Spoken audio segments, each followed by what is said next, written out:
Hello everybody, my name's Pauline Coffey. I'm the manager of the North Brisbane Partners in Recovery, and I have sitting with me here Renee Blackman from the Institute of Urban Indigenous Health.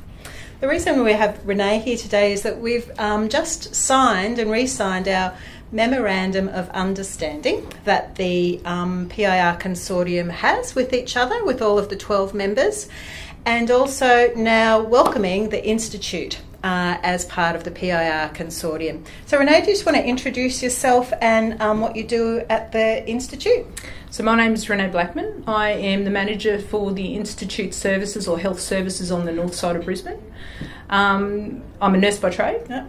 And started out in our clinics, of course, and then got elevated to a management type role after we got quite large on the north side in terms of our Aboriginal medical service reach in the Moreton Bay region. Very excited to be part of the partnership in terms of connecting people and connecting pathways for people, I guess. So what have you seen, Renee, is why Partners in Recovery was of interest to the Institute? You know, that's around people with long-term or, severe and persistent mental illness with complex needs, so there's a lot of coordination and integration, I guess. But what was the interest for the Institute in getting involved with this mainstream organisation? Well, the interest for the Institute was the fact that the mental health side of connecting pathways for people and some of the chronic issues that a lot of our people have in terms of mental health. It wasn't just chronic disease per se. It was also the mental health that was compounding the complexity of the people that were coming into our doors every day. We knew that there was one part of the health side, the health services delivery side, that we needed to plug.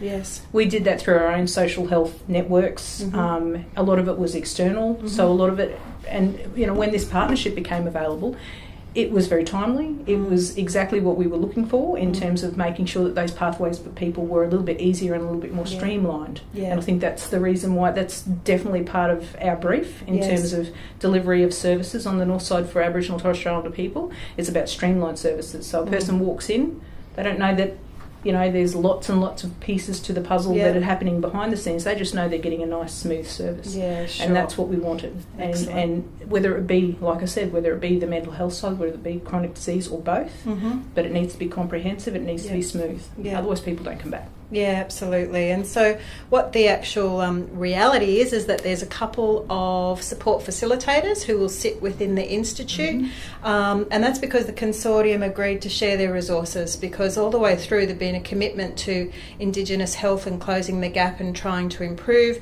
We didn't get enough money from the department, so each of the agencies have said this is still a real priority for us.